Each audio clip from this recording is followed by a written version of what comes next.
Kalonzo, si ni kweli? Si Kalonzo anazaliwa huko? Si Matiangi anazaliwa huko? Si kila mtu akona kwao? Nyinyi mtakubali damu ya Kisii izoroteke tu namna hiyo, onekana hakuna haja?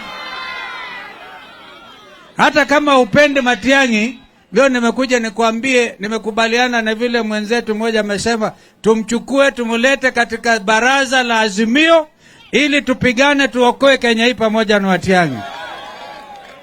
Najua alikuwa mwaminifu kwa mzee Nyachae. Tukotoka hapa tunaenda Kehumbu, si ni kweli?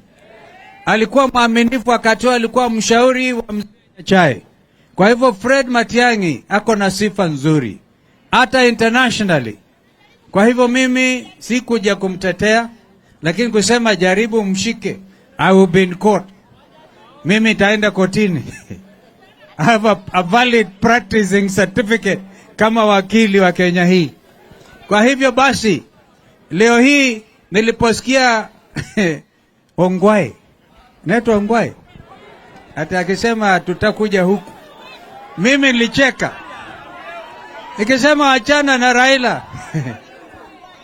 Gavana Simba Arati hamuwezi. Si ni kweli? Mwenye gavana wa Kisii anaitwa Simba Arati. Si namna hiyo?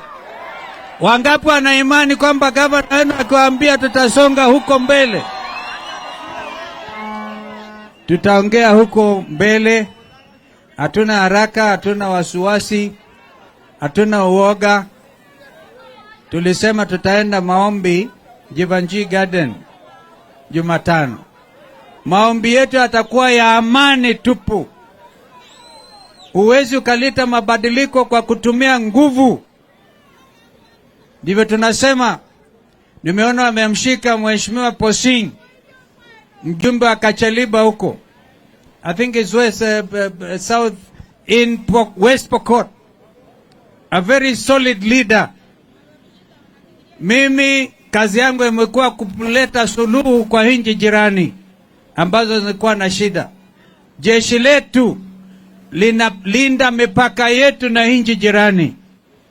Na kama unataka kutumia jeshi kama vile Kibaki na Raila na mimi tulituma majeshi yetu nchi Somalia, ilitubidi tuende kwa bunge lenyewe tupate idhini.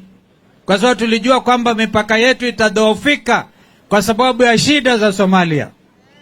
Lakini hapa mpaka yetu na West Pokot na Turkana, mambo haya ni lazima tupate suluhu sisi wenyewe. Watu wetu waache kuchenjana, Waturkana na Bapokot na wale wengine. Lakini tio kupeleka jeshi bila idhini ya wabunge. Hiyo ndio tunasema. Kwa hivyo mambo haya tumekuja nyinyi watu wa Koroka zote tuseme asanteni. Nyinyi mmekuwa watu wenye nguvu zaidi.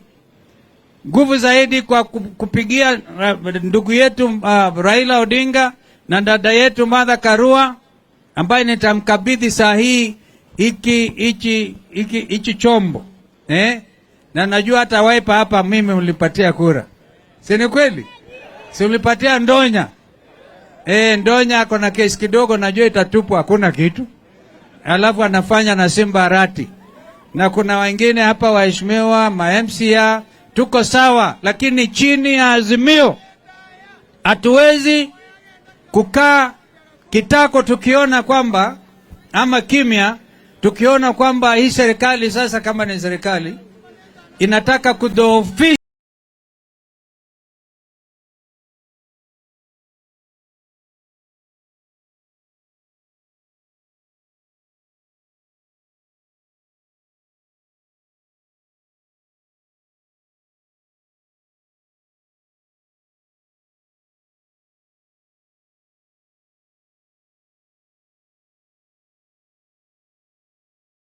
kitako tukiona kwamba ama kimya tukiona kwamba hii serikali sasa, kama mambo ya vyama vingi inataka unapatiwa 100,000, sema ingine itakupa next week.